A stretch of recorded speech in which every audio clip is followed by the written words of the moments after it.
name is Marc Miller, and I am an assistant professor in the Department of Landscape Architecture.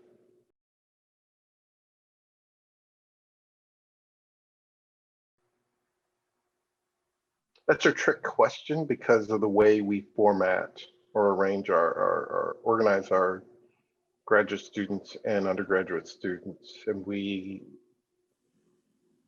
are committed to folding those two experiences in together.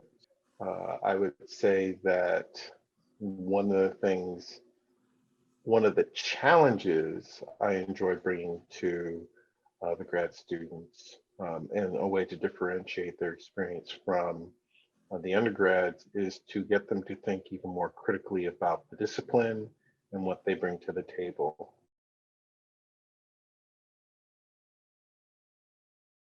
Inquiry, curiosity,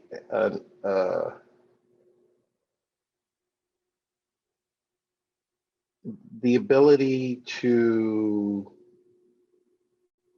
understand or to recognize the conventions and expectations that are brought forth as a profession, right? It's a legally licensed practice, which has some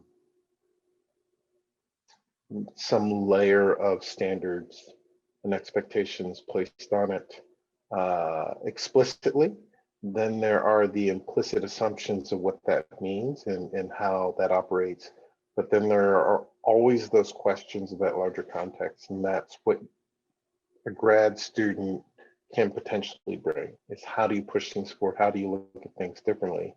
Whether it be I am an English major that's interested in the poetics of space, or I am an M.Arch or a B.Arch or a BLA, former design student with a professional degree that was taught in one way, and now this is an opportunity to test those ideas from a different institution or a different point in my life versus where I am right now.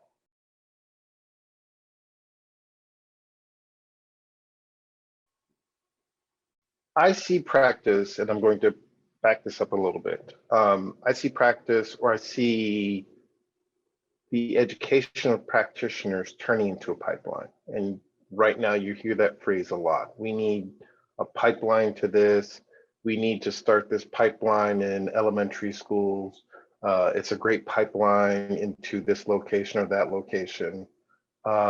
So there's an assumption that a professional degree is a pipeline, and all it's supposed to do is to prepare you to be a practitioner that can sit down in an office and prepare documents, whether they be written or drawn, right off the bat, and be ready to take the licensing exam in whatever the period of time it is.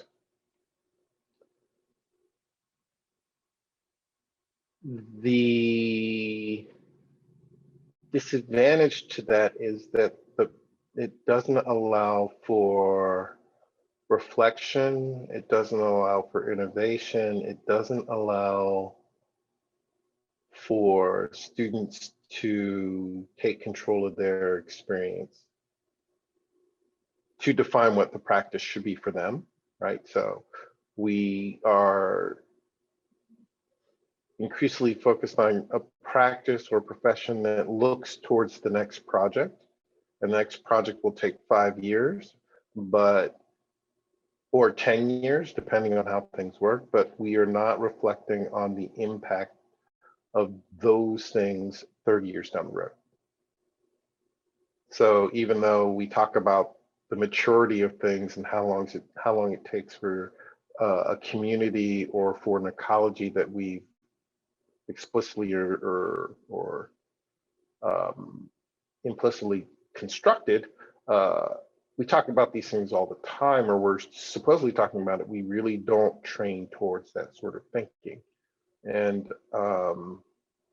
I think Leslie Loco, the former dean at CCNY, made a point that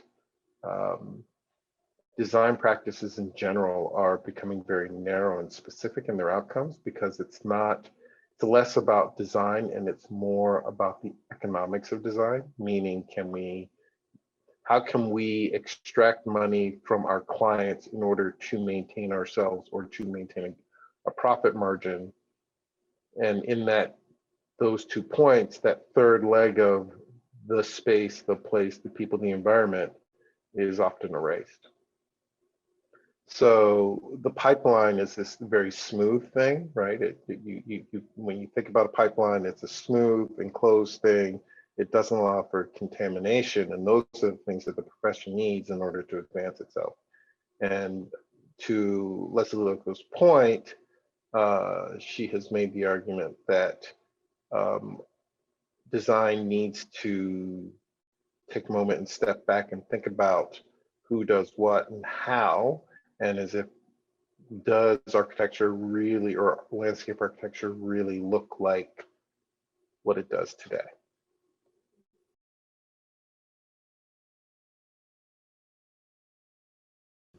Well, again, it's that direct expectation of pipelines.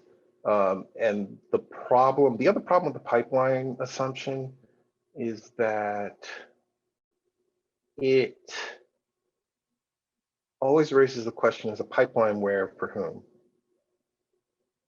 So I come from a series of professional experiences that ranges everywhere from the person who made sure community colleges stayed together, quite literally, to making sure that $5,000 handbag sparkled when the person walked into, and the person wanted to pick it up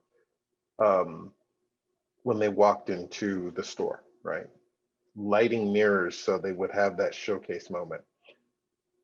So understanding that there is a really broad range of ways of applying your professional or your disciplinary education, I think is important, and gets in the way of the pipeline, because the pipeline is not designed, the notion of the pipeline is not intended to facilitate broader applications of your degree. It's designed to facilitate your entry into a handful of offices because they work that way. So in making those assumptions about what the pipeline is and where those people go, you have limited their opportunities. And at the graduate level in particular, that can become problematic. That said, I think that the other point in all of this is that design education should inform professional practice.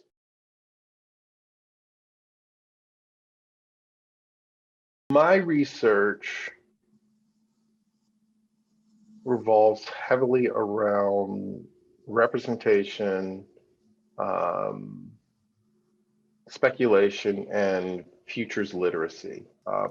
And specifically with the context of the student, the undergraduate, or the grad student, the question becomes, when you are 45, 50, and at the peak of your game, what's the world you're looking at?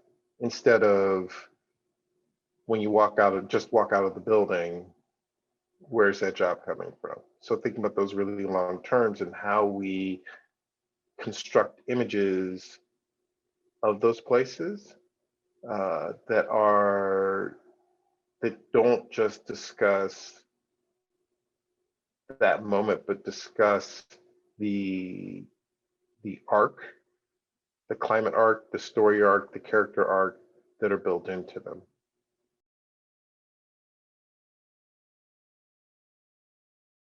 You actually have a skill and an experience and a different frame of view that you can actually leverage and benefit from, right? You have a perspective that the undergraduates don't have, and you have a possible perspective that your cohort doesn't have because their degrees will be different. And those are the conversations that we have every day, right?